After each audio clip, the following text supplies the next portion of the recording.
তখন তাহলে হেরেছে কে? জামাত জোট, বিএনপি একটা রাজনৈতিক দল, সেখানে জিতেছে। জামাতও একটা রাজনৈতিক দল, তারাও একটা জোট করে জিতেছে। এখন আমি একটা কথা আপনাদেরকে যদি আমি ব্যাখ্যা করতে চাই, আমি যদি বলি জামাত পরাজয় বরণ করেছে নির্বাচনে, আমি এটা বলতে পারি জামাত ঠকেছে। জামাত পরিকল্পনায় তাদের মুনশিয়ানা দেখাতে পারে নাই, পরিকল্পনা এক্সিকিউশনে তারা কোনো মুনশিয়ানা দেখাতে পারে না, তাদের সক্ষমতা তারা দেখাতে পারে নাই। তো আমি বলতে পারি জামাত ঠকেছে। কিন্তু আসলে ঠকেছে কে? অর্থাৎ বাংলাদেশের জনগণ সত্যকে পছন্দ করে নাই, বাংলাদেশের জনগণ শৃঙ্খলাকে পছন্দ করে নাই, ন্যায্যতাকে পছন্দ করে নাই, কুবিচারকে পছন্দ করে নাই, দেশপ্রেমকে পছন্দ করে নাই। এটাই বাস্তবতা।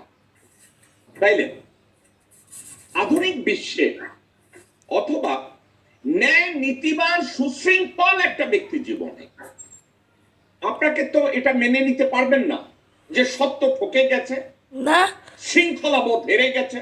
না না না, সুবিচার সত্য একদিন প্রতিষ্ঠিত হবে ইনশাল্লাহ। দুর্নীতির দ্বারা, সুবিচার অবিচারের দ্বারা রিপ্লেস হয়েছে। একদিন হবে ভাই, একদিন দেশদ্রোহিতা হবে। দেশপ্রেমকে রিপ্লেস করেছে। এটা তো মেনে নেওয়া যায় না, মেনে নেওয়া যায় যায় না। কিন্তু বাস্তবতা আমাদেরকে কি শিখাচ্ছে? আমরা মেনে নিচ্ছি। দর্শক শ্রোতা, শৃঙ্খলার পক্ষে আমরা বলবো, আমরা ন্যায্যতার পক্ষে আমরা বলবো, আমরা সুবিচারের পক্ষে আমরা বলবো, আমরা দেশপ্রেমের পক্ষে। কিন্তু লাভ নাই। ত্রয়োদশ জাতীয় সংসদ নির্বাচনে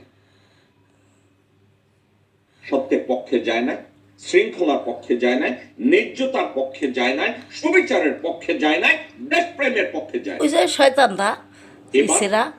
the last one, BNP Bangladesh জাতীয়তাবাদী দল যোগ্যতা ভিত্তিক বিচারে, সন্ত্রাসীতে পাশ করছে। অভিজ্ঞতার আলোকে, সুবিচারের আলোকে, ন্যায় নীতির আলোকে, ইমানের আলোকে তারা জিতে না, কিন্তু তারা জিতেছে। কিভাবে জিতেছে?